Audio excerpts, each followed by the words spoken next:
দুই মেদিনীপুরে সমবায় ভোট আর এই সমবায় ভোটে নজর তৃণমূল নেত্রী। সমবায় ব্যাংকের ভোটে কোনো ঢিলেঢালা নয়। বিধানসভায় দলীয় বৈঠকে বার্তা মমতা বন্দ্যোপাধ্যায়ের।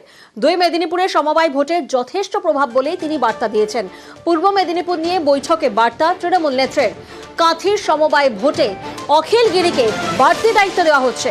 ভোটে জিততে সব বিধায়ককে একযোগে কাজ করার বার্তা দলনেত্রীর। তমলুকের জয়ে শুভেচ্ছা বার্তা তৃণমূল নেত্রীর।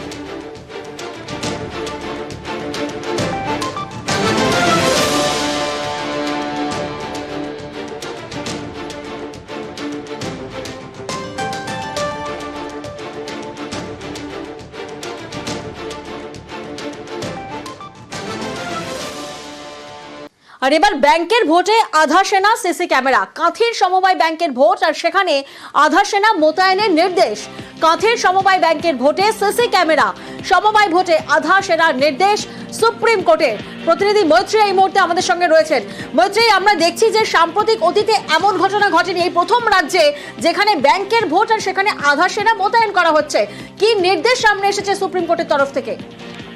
একেবারেই দেখো, বিচারপতি সূর্যকান্তের বেঞ্চ এই নির্দেশ আজকে দিয়েছে এবং যে নির্বাচন কাজী সমবায় ব্যাংকে যে নির্বাচন হতে চলেছে সেই নির্বাচনও কিন্তু সুপ্রিম কোর্টের নির্দেশ অনুযায়ী হচ্ছে এবং সেখানে শেষ মুহূর্তের কিছু আসন বদল করা হয়েছিল এবং কিছু বদল করা হয়েছিল এবং সেই কারণেই আপত্তি জানিয়ে আদালতের দ্বারস্থ হয়েছিলেন মূল পিটিশনার যারা ছিলেন তারা।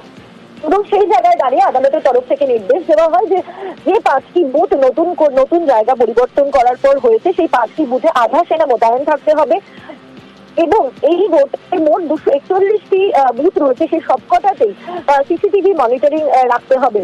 এর পাশাপাশি যে বুথগুলিতে যেগুলো নতুন বুথ হয়েছে পুরনো বুথ থেকে নতুন বুথে নিয়ে যাওয়ার জন্য ভোটারদের সরকারি ব্যবস্থাপনায় গাড়ি রাখতে হবে এবং তার নিরাপত্তা সুনিশ্চিত করতে হবে। বিরোধী দলনেতা শুভেন্দু অধিকারী তিনি বলছেন পুলিশে ভরসা নেই, তাই এই নির্দেশ। শোনাবো আপনাদের। এই রাজ্যের পুলিশের উপরে, সরকারের উপরে এবং কোন প্রতিষ্ঠানের উপর আস্থা নেই, বারে বারে প্রমাণ হয়েছে। এই রাজ্যে পঞ্চায়েত নির্বাচনে 820 কোম্পানি সেন্ট্রাল প্যারামিলিটারি ফোর্স আছে। সুপ্রিম কোর্ট একটা সাধারণ কোঅপারেটিভ নির্বাচন, যেখানে ব্যালটে নির্বাচন হয়, সিম্বল থাকে না, সরাসরি পার্টির ইনভলভমেন্ট নেই, সেখানে প্যারামিলিটারি ফোর্স দিয়ে ভোট করতে বলছেন। এবং সুপ্রিম কোর্ট বুঝে গেছে এই বাংলাতে গণতান্ত্রিক পদ্ধতিতে নির্বাচন হয় না। যারা গন্ডগোল করছে তারাই চাইছে আধা সেনা, পাল্টা কটাক্ষ কুণাল ঘোষের। এখন যদি কেউ ঠিক করে নেয় যে কোনো জায়গায় আমরা গন্ডগোল করব, গতকাল তো নন্দীগ্রামে গন্ডগোল করেছে, বিজেপি হামলা করেছে, আমাদের ছেলে মারা গেছে, তো যারা গন্ডগোল করছে তারাই আবার গিয়ে আবার কেন্দ্রীয় বাহিনী চাইছে। অত গন্ডগোল করে কি হলো? একটা কর্মীর প্রাণ চলে গেল তৃণমূলের, কিন্তু ভোটটা তো বিজেপি জিততে পারেন। কেন্দ্রীয় বাহিনী কানুক আর যাই থাকুক, তৃণমূল কংগ্রেস জনগণের সঙ্গে আছে, জনগণ তৃণমূলের সঙ্গে আছে। ফলে ওইসব কেন্দ্রীয় বাহিনী টাইনি যেখানেই থাকুক, জিতবে কারা? তৃণমূল কংগ্রেস।